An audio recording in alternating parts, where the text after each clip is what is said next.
Zdravíčko dámy a pánové, opět vás vítám zpět z mého let's play Zaklínače 3, Srdce z Kamene, tedy datadisku, a pokračujeme v questu Výjevy z života manželského. Hodně zajímavý originální quest, opět, už po milionté to říkám, opět něco úplně nového, něco překvapivého, zajímavého, perfektní práce CD Projektu. No a vypadá to, že tady je další vzpomínka, je tady Olgir, je tady otec od Iris, tady v dálce vidíme i samotnou Iris asi, a budeme muset tu vzpomínku opět oživit. Svatební smlouva. Jde přečíst, nebo je to jenom jakoby zase předmanželská smlouva. My níže podepsání Iris Žlučasná a Olgir van Everek jsme se dohodli spečetit svou lásku manželskou smlouvu a zavázat se k jistým dohodám. Nech tento spis platí jako přísaha před Bohy a před čím, co je nám svaté, dokud nás smrt nerozdělí. Otázka, kdo to navrhl, jestli ti rodiče. Budeme se k sobě chovat se vzájemnou úctou a vyslyšíme žádosti a názory toho druhého. V případě odloučení si oba zachováme veškerý majetek, movitý, jakož i nemovitý, který jsme do manželství přinesli, a zároveň si každý ponechá dary, které v průběhu manželství obdrželo toho druhého. Příjem, který každý zvlášť má, utratí sám tak, jak uzná za vhodné, přičemž náklady na údržbu vzájemného majetku budou mezi stranami rozdělení rovným dílem. OK, to je taková, řekněme, standardní, rozumná věc. Podpis Iris Žlučasná a Olgir van Everek. Dobře. Potom je tady Iris. Čekat.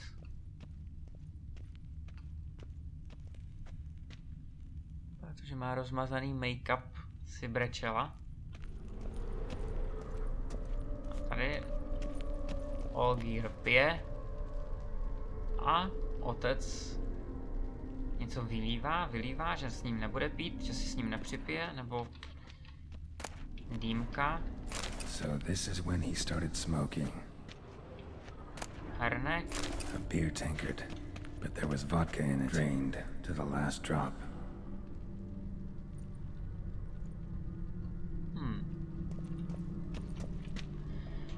No, to vypadá, že nekouří, že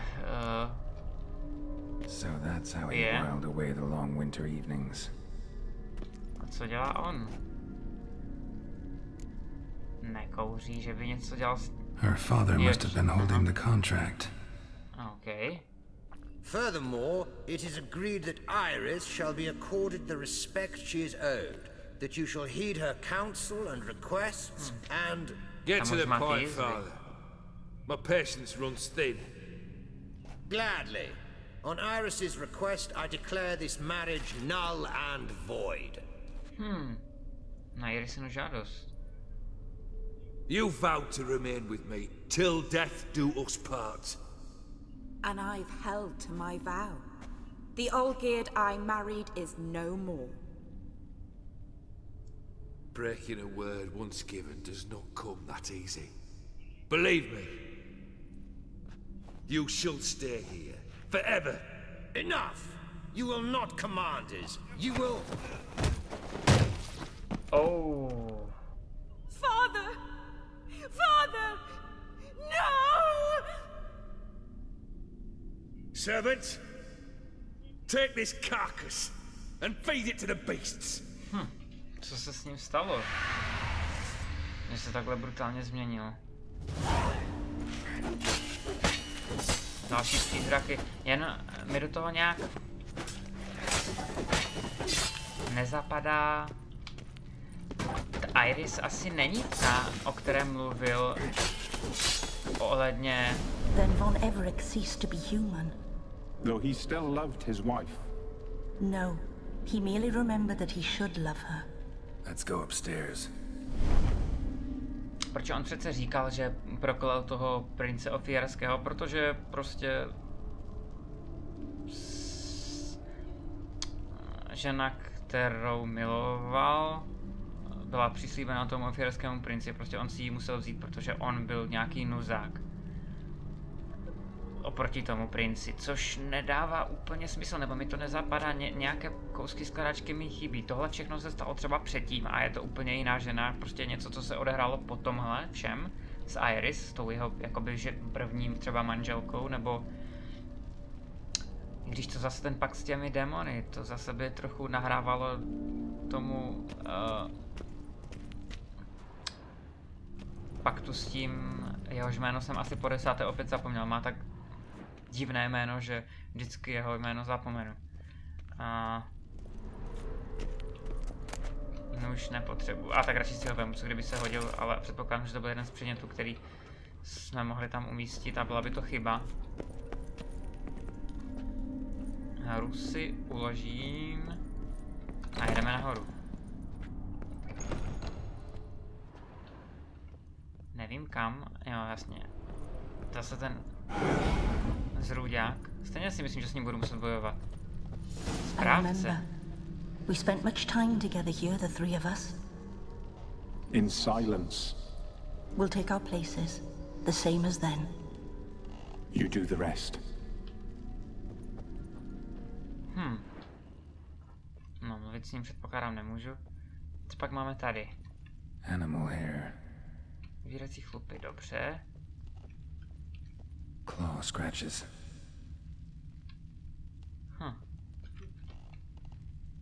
Velká mísa. A large clay bowl. Malá mísa. Bowl. For soup, maybe? Malá miska pro kočku asi. There we go. Velká miska pro psa. Single place setting. No others on the table. Jako Ogir se jenom díval, nebo? Think this was yours. Ale není to vše, očividně. Aha, ten správce. Jenomže už mu nemám nic. Probably not right. Já mu nemám co dát, protože jsem nenašel vše. Jídelní podnos. Aha. Správce byli takový sluha menší. Perfect match. Do you actually ate from these bowls? Of course not. I already told you, we're not animals. But the caretaker would set them out all the same, as ordered. Another monstrosity. I begged you to stop this. Those two are too many as it is. The dog and cat keep you company. This one will protect you, care for the house, no matter what happens. Before, I wished to know what was going on in that head of yours. I thought perhaps I could help. Now, I care not the slightest what you think or how you feel. I Se nedivím. feel No, nothing. takzvaná láska až za hrob asi. Just as I no longer know if I still hate you. Go, Olgierd. I want you out of my Žijí sight. tady prostě určitě násilím zabili otce.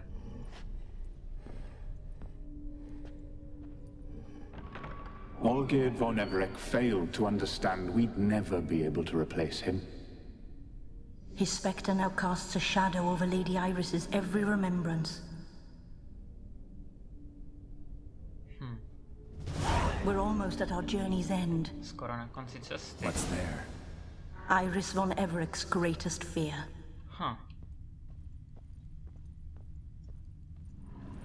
Do salánku. Ten je tady přímo naproti, další safe pro jistotu.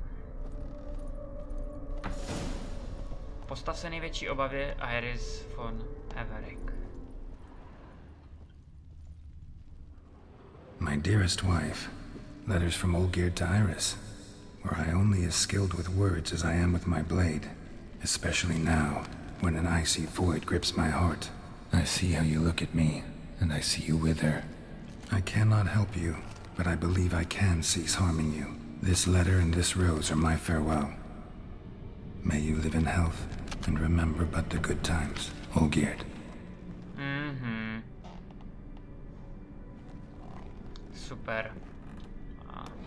A je jich víc.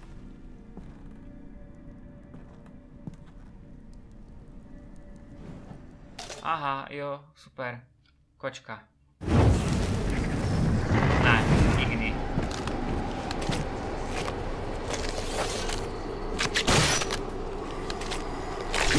Něco mi říká, že tohle nepřežiju. No, je jich zatraceně hodně. A jsou to všechno Olgírové.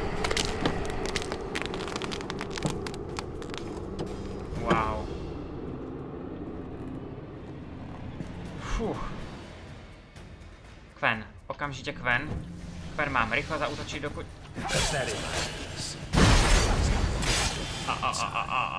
Dobrá, tak, tady budeme potřebovat oleje. No oleje nebudeme potřebovat, protože nevíme jaké. On měl ale, zdál se mi to, nebo jsem měl v ruce ocelový meč. Jakoby je to dost možné, ale stejně nějaký olej bych na to použil. No, každopádně. Kočka nepotřebuju. No, 100% asi úplněk a prvotřídní hrom, no a ještě puštík, no to je taková klasická kombinace. Případně potom elixíra fardo bílého, pokud bych nutně potřeboval a nějak bych umíral. Tak, pojďte.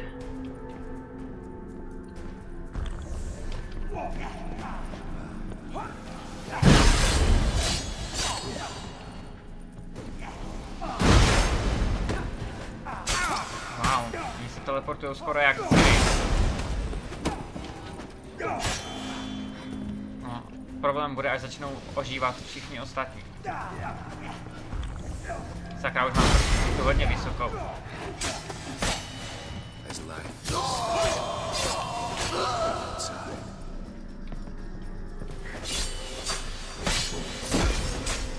Nevím, co to po mně prskal, ale vůbec se mi to nelíbí. Bylo těsné. Kritický zásah. Fajn, povedlo se. Další. Wow, ten se tu objevil jak...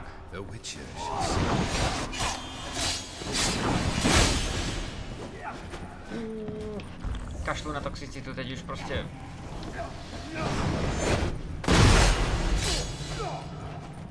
Ne, potřebuju Kven. Kven. Wow, tak ten je drsný.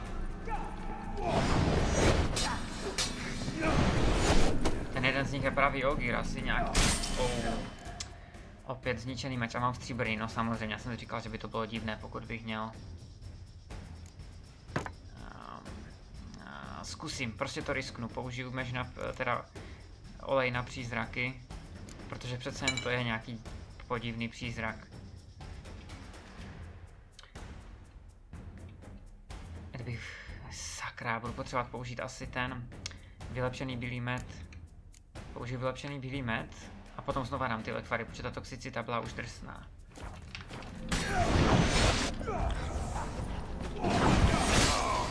Do prdele, já jsem se zasekl, ale mě... Bože můj.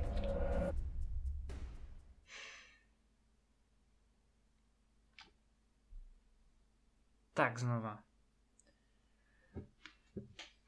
Nesnáším, když se mi něco nepodaří na poprvé. To tak kazí tu dobrou atmosféru prostě v těch hrách, jak prostě člověk něco zkazí a musí to opakovat znova. To už pak z toho člověk vůbec nemá takovou radost. Prostě ta klávesnice, když člověk...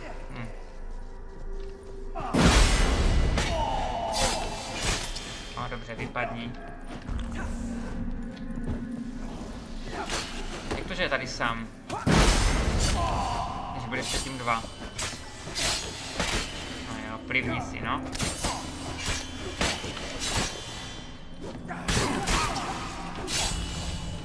Dobře, tak to byl nesmysl.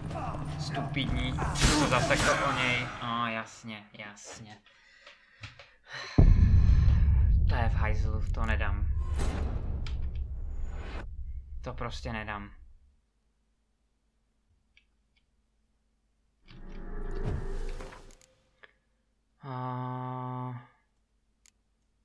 Proč to nejde opravit? Dobré, další bug hry, super. Mám mistrovskou sadu pro opravu zbraní, mám 59, nemůžu to opravit. Bug. Další z milionu.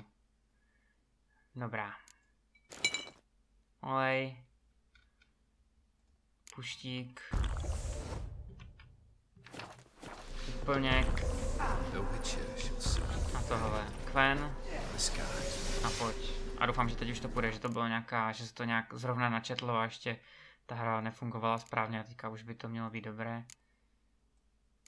Ne, prostě to nejde. Ne, prostě to nefunguje.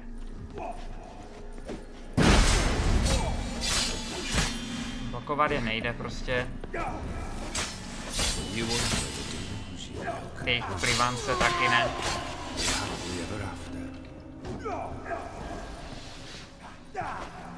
Aha, sekám úplně mimo.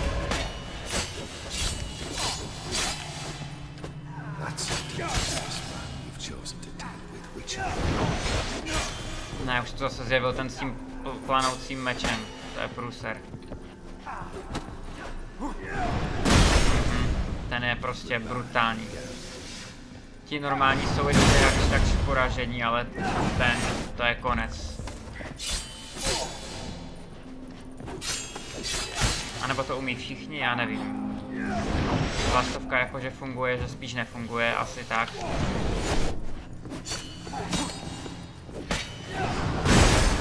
Opět mě srazil, i když jsem uskočil. A konec. Zase jsou prostě rychlejší než jakékoliv vaše pohyby, úskoky, takže prostě...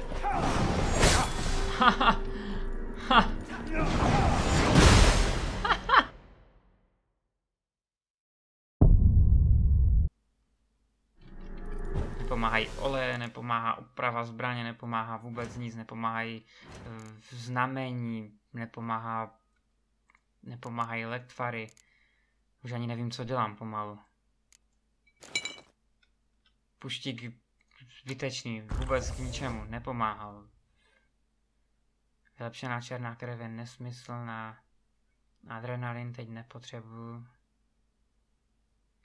Zvyšuje sílu znamení, no to můžu zkusit na Quen, ať se mi trošku zlepší, ale jinak.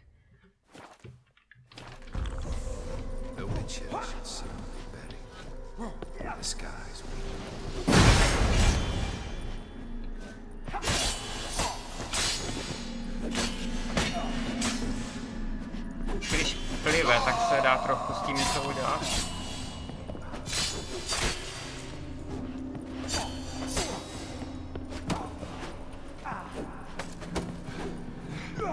Dobrá.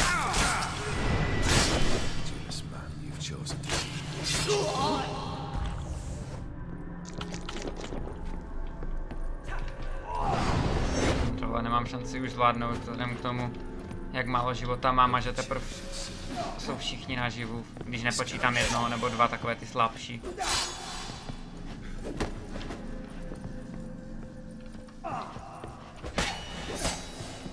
Já nechápu, co se stalo s těmi úskoky. On prostě teďka Geralt skakuje úplně do nesmyslných směrů, i když dávám směr opačný třeba a to mě prostě způsobí to, že já uskočím akorát jemu do rány stejně, takže úskok úplně k ničemu.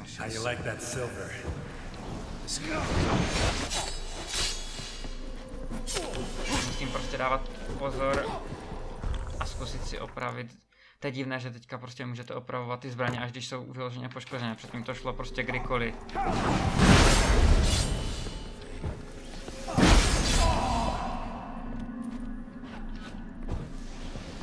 Tak, pojď. Ten už tady dělá nějaké sidestepy. Wow. Aha, dobré, teď už nešlo ani používat odskok.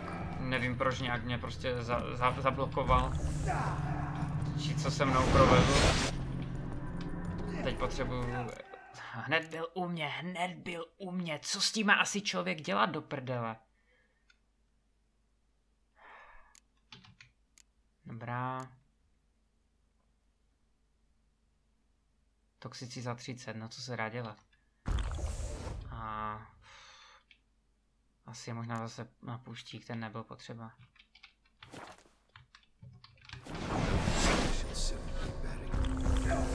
Dvakrát jsem vypil úplně jak místo do prdele.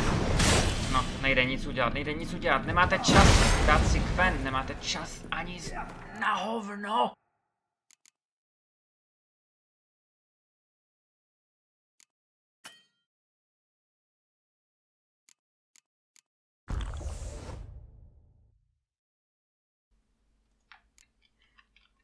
Kdyby šlo aspoň pít ty zatracené letvary z inventáře a nejde.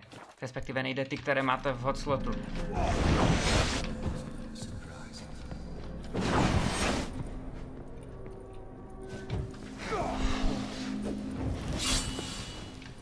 Hrom mám, úplňky už nemám. Kven, rychle. Ani zásahu nedám, ani zásah. Kven opět nemám. Ha! Zase úskok a je vám úplně k hovnu, protože vás zasáhne i tak.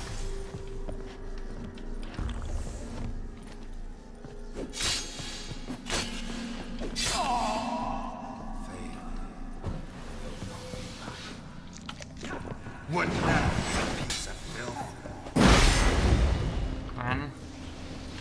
Teď to prostě skoním. Už mi všechno i vykrývá. OK, tak to bude sranda. Tak, pojď.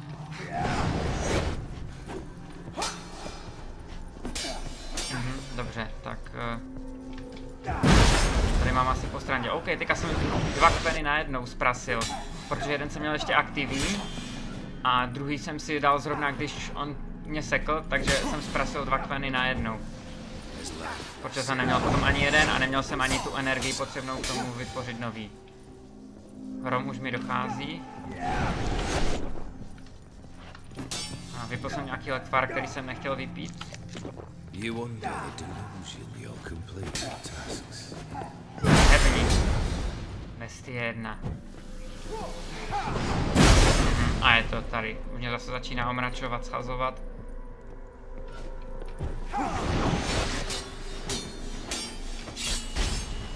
To po mně hodil.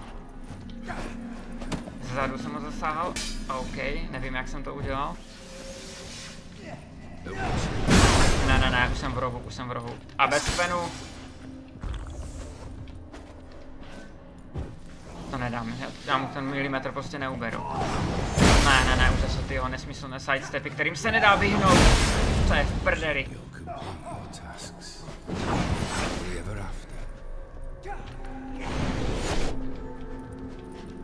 Předtím prostě, no, ne, tomuhle nejde vyhnout se. Já jsem se tomu vyhnul, nevěřím. Hajzle jeden, zdechni.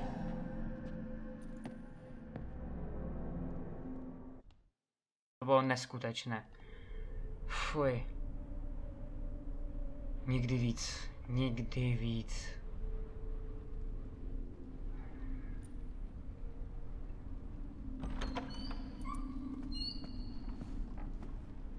Tak co mi povíš? Vypadá to, že mě vnímá. You're not him. No, buď ráda. Wait, I want to talk. Not here. Not in this place. A kde tedy? Víš o nějakém lepším místě? Půjdeme do nějakého dalšího obrazu? Asi ne. Do zahrady třeba?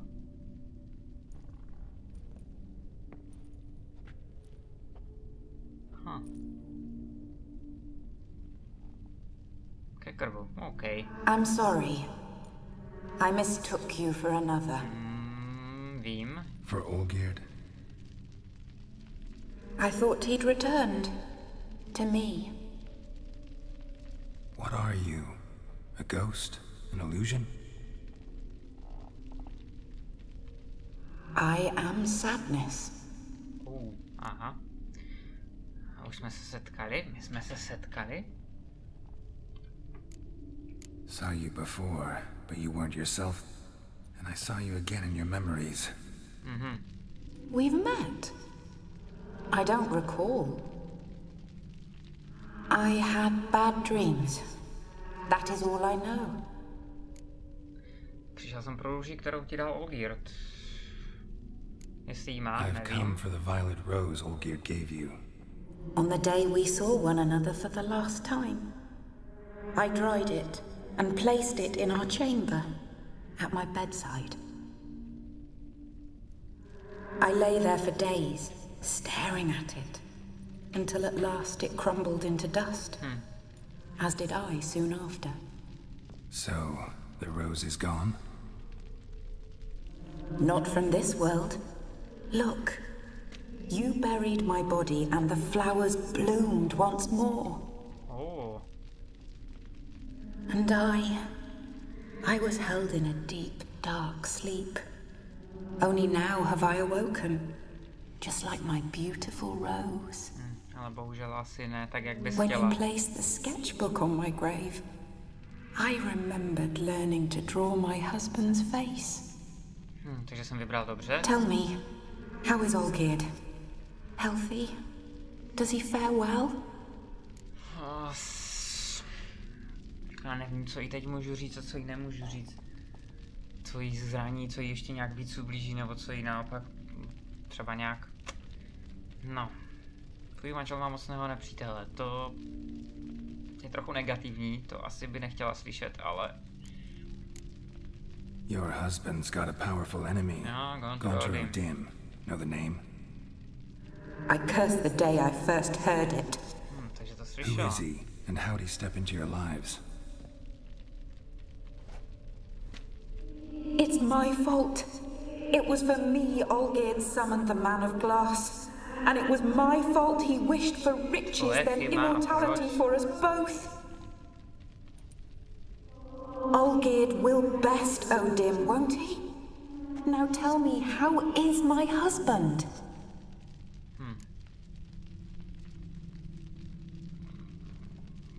No, asi půjdu na rovinu.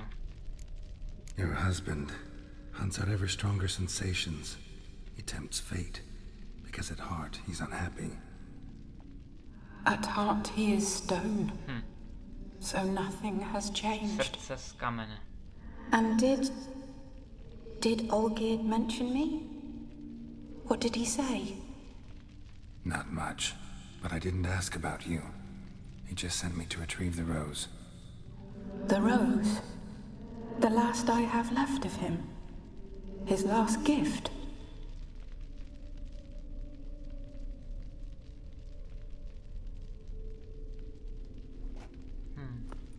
Asi mi ji nebude chtít dát. Nebo ano?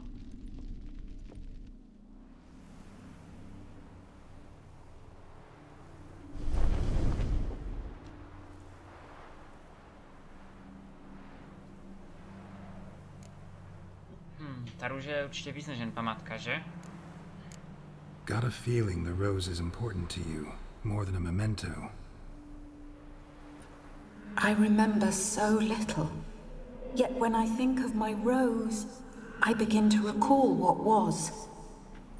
The world around me turns real, and my eyes open wide and I recognize things. Remember who I am and who I was. Friend once told me about a case like this. Could be strong emotions that bind you to the rose, feelings we witchers call pins. They're what keeps you in this world. Like an insect pinned in a collection case. Horrible. Need to be honest, if I take the rose, you might cease to exist, as might the world you built around you. And what will happen then? Shall I be free of the suffering, the sadness? Jo. Is it the void that awaits? Asi jo. I don't know.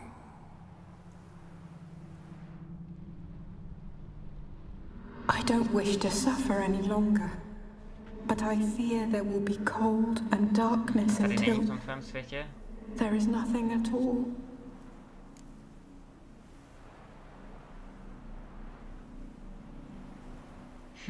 No tak, teď vážně nevím. Teď jste mě dostali, CD Projekt. Nemůžu si tu růži vzít. No jako... Já nevím, no na jednu stranu... Jako co ona tady z toho má? Jako tady trpí, pořád vzpomíná na nějaké špatné věci, které se jí staly. Není tady nic, pro co by měla žít v uvozovkách. Žít, samozřejmě to není život. Je to jenom nějaký přízračný svět a jenom nějaký její duch, památka. To asi bych jí nepomohl, kdybych jí tu růži nechal, si myslím. I need the rose. Will you give it to me? It's so fragile. Look, the petal edges have turned crimson, as they were on the day I received it. The one thing missing is the single drop of dew which slid down the leaf when I took the rose in hand. Or was it blood? Because I pricked my finger? I can't remember. You know, I never did read the letter from Olgierd. I didn't have to. And I needn't have kept the flower he left me. I've come to a decision. I shall give you the rose. Our service thus ends. Thank you, stranger, for freeing us. Before we go, some advice. Beware of the one called the Man of Glass. Stand in his way, and you'll meet a fate worse than death. Seek salvation in glass that can't be broken. Glass that can't be broken? Asi nemyslí plexi, že? So long.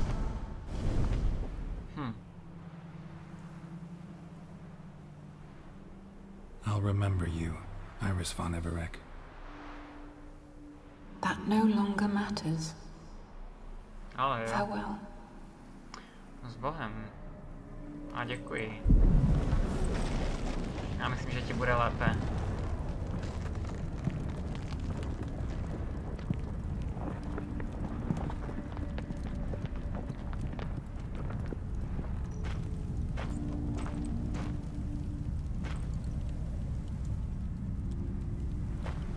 No a pryč odsud?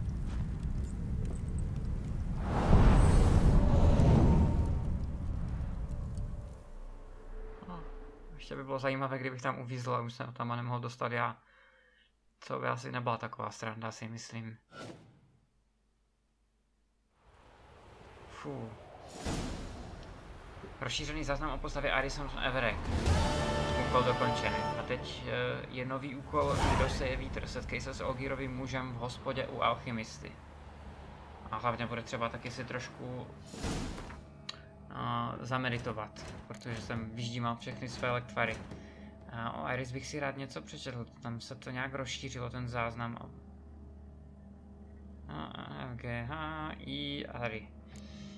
Když Geralt navštívil Olgiera von Everec, aby si vyslechl jeho třetí a poslední přání, dozvěděl se, že tento drsný a nerůvalý hejtman byl kdysi ženatý. V jistém okamžiku však svou manželku opustil a jako dárek na rozloučení jí dal fialovou růži. Geralt měl za úkol tuto růži někde najít. Když tam dorazil, zjistil, že v domě straší zlomyslný přízrak spojený s Olgierovou manželkou Iris, která před lety zemřela osamělosti. Její vztek a lítost nyní napájeli její někdejší sídlo zlou silou. Geralt pozbíral Irisiny ostatky a pohřbil je v zahradě sídla. To udělal jednak z čira lidské slušnosti a jednak z kladné vypočítavosti, neboť věděl, že tímto skutkem jejího neklidného ducha utiší a dostane se tak oné fialové růži. Během pohřbu se Geraltovi zjevila nyní klidná Iris a vzala ho na výlet do světa, který existoval pouze v její mysli. Tento malovaný svět se stával z jejich obav a vzpomínek. Vzpomínky Iris von Everec nejprve představovaly šťastné dny strávené v Olgierově společnosti, ale pak byly čím dál temnější. I nad těmi slunečnějšími se vlastně znášel zlověsný mrak, neklidný pocit, že se brzy stane něco strašného. Iris von Everec byla citlivou ženou a všímala si mírných změn v chování svého manžela, postrádala však odvahu patrat po jejich příčinách. Srdce Olgiera von Everec se proměnilo v kámen, takže z něj samotného se stala příšera. Iris nenáviděla to, co se změnil její manžel, ale nemohla ho přestat milovat. Pár spolu trpěl v bolestném soužití, dokud jej Olgier neukončil a svou ženu neopustil. Iris se s jejich odloučením nikdy nesmířila, vlastně se ani nikdy nedokázala přijmout, aby si přečetla jeho dopis na rozloučenou. Ale fialovou růži, kterou jí během svého odchodu dal, si ponechala. Načež se z ní stala středobod veškerých tužeb a lásky, jež běsnily v její duši. Když zemřela, tyto nenaplněné pocity držely jejího ducha na tomto světě a nadále jí trýznily. Díky Zaklínačově zásahu dokázala Iris přijmout to, co se stalo jí a jejímu manželovi. Když Geralt požádal o růži, souhlasila a dala mu ji, neboť věděla, že to bude znamenat konec její bolesti a utrpení a také její existence jako takové.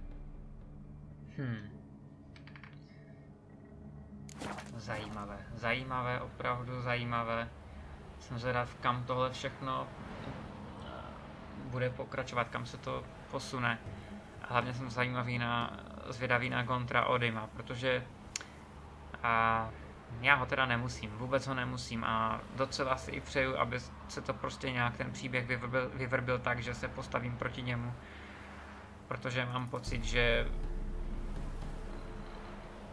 může asi třeba z velké části za to, co špatného se třeba stalo Olgierovi, který si samozřejmě za spoustu věcí může i sám, ale určitě to není tak jednostranné, jak se třeba mohlo zpočátku zdát. A každopádně tímto se s vámi loučím, já vám všem děkuji za pozornost a brzy zase na viděnou, naslyšenou.